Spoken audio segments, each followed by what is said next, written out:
What's the double slap? So he throws another punch in. Forearm and the pericardium. Good punch, man. Punch, like he's just like picking up his arm. Hey, Jose, come here. Alright, so you're gonna use your elbow or your forearm to hit the ring. He goes to hit me, right here. I come around here, parry, snap. Because your arm is not From here, meant to I step in and elbow. Then if I want for extra measure, snap. But what I'm doing is I'm turning his wrist as I take it. Follow up, straight out, and break. Oh, I'm sorry. That's the hand movement. Okay, good. See?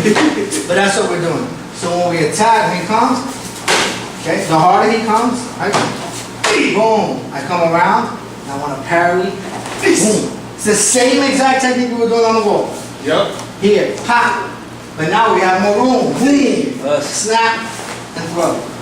See what I'm grabbing here? His thumb and his wrist. That's what gets him the gun. Us.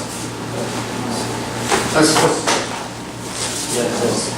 make sure that when you're coming in to break his elbow, your hand is not all the way out like this. You're and that way you have one, because if you're too far out and you go to the elbow, you're gonna end up over here and stomach past his ribs where you want to hit. Especially on a small person. So, punch. Break. And then throw. Elbow. Boom. Now you're gonna break it with your shoulder. For good measure. Come through. What you want to do is this. See? That face? That's the face you want. Get your knee into there and start breaking some fingers. Ah, take them. There you go. Good. You want that face like he's gonna fool himself. Like this.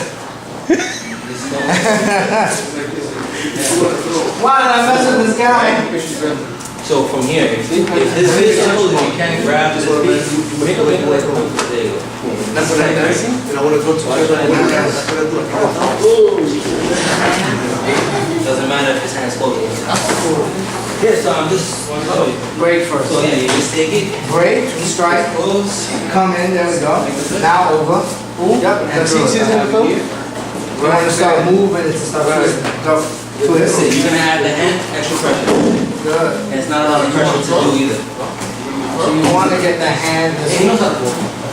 So when you're here, I'm not going to show you. When you're here, you're doing that.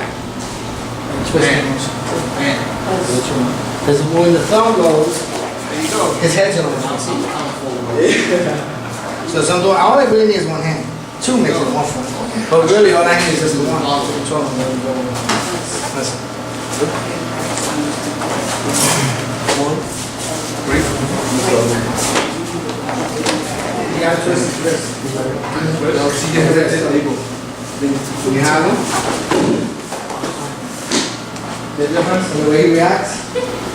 What's up, everyone? It's Jess here. He's to my left. We got Sensei Kevin Pereira, Us. founder of Shishikan Bujutsu. Shishikan Bujutsu. Okay. I did a little research on you the last time you were talking about how your sister came about. You know, you said it had to be okay by other teachers, Yes. stuff like that. But how did that work? It works like in a panel. Oh, That's exactly how it works. There's a panel. What happens is we put together a curriculum, you show them the curriculum, and then you have to demonstrate the curriculum. So you have to be able to break down every piece of the curriculum, from your patch to the name of your school, why you named it, what you named it, the ranking system, what forms go where, what techniques go where, your rhyme, your method, your reason for everything. Because a lot of times, this is what the fad has become, is there's a lot of guys, younger guys, and that's why we get a lot of slack. Younger guys who want to create a system, because on a loophole, when you create a system, technically, you're the highest rank in the system. So by default, if you're a dance system, you'd be a 10 degree black belt. And that's what a lot of these dudes are doing, is they're creating systems and calling themselves 10 degree black belts, but they haven't gotten the system recognized, they haven't shown their curriculum, they haven't been able to break down the curriculum. A lot of them, they create a system and 2 years later you don't hear about them anymore. Because I remember when I put together my system, there were a lot of other guys that were doing it, and then to this day, you know, they're like, who's that? Who's this? They kind of disappear. I don't know if it's because of lack of interest or of lack of actual substance, but that's what basically what I had to do was put together the curriculum and demonstrate in front of different masterminds. How long it took you to come up with this? A lifetime, honestly, because even to this day the system's evolving. Because when we first met in 2010 to Yes. now, not only did the system itself, the core material change, a lot of techniques change, I've added forms and things like that, the name of the system changed. Because originally I used to call it Shishikan Karate Jitsu. Now I go by Shishikan Bujutsu. The reason why that is I have a good friend, David Falcaro, also one of my teachers, Hanshi Major, who used the term Bujutsu. Bujutsu is a general term for warrior science. Okay. So Bujutsu embodies everything. Or Sobu Bujutsu embodies everything. So it's not just karate, not just kempo. And as our system has been evolving, we've been adding elements from other things, and it's very apparent in our techniques. There's a lot of aiki, there's some jujitsu, well, a lot of jujitsu, kempo, arnis, and you can see that in the movements. So to do justice to the system and its name and the fact that it's ever growing, I decided to go from Shishikan Karate Jitsu to Shishikan Bujutsu, the Lionhouse Warrior Arts system. Oh, okay. I see you do a lot of pre-arranged stuff. You know, a lot of people agree with it. A lot of people disagree with it. Mm-hmm. You know, what's your feelings about it? Well, I wouldn't really call it pre-arranged. It's just like if you're working on, okay, I want to work on slipping the jab today. So we throw jabs and you slip the jab. It's the same thing. We're going to work on somebody grabs, what are some reactions we have for it? It's just like fine-tuning yourself. When you do a form, you're practicing pre-arranged movements, right? Bam, bam. So when you need the form, you can do the form. So it works the same way for us with techniques. If we practice them enough, just like if you do your jabs on your bags, you need something to lock and grab. And the only way that can happen is you get somebody's arm. So sometimes it looks prearranged, but what happens is we have to find, we also do drills like that, but we blindfold ourselves and someone grabs us and we have to react. And what that does is it gives you touch sensitivity. I'll give you a quick example. I actually got into a fight in a movie theater recently. And First of all, what movie? it was Transformers, the last one. Okay, I got Bay Plaza. I gotta hear this. Yeah, I got into a fight. Long story short, my son accidentally kicked somebody's chair. Okay. And the guy turned around and cursed, and he was like, hey, you're gonna talk to your effing kid? And I didn't even notice he kicked the chair. And I was like, what are you talking about? He's like, you're not watching him? He keeps kicking my wife's chair. I'm like, well, I'm watching the movie I paid $50 to get into. There was three of us, and there was 3 and the guy got up, huge guy.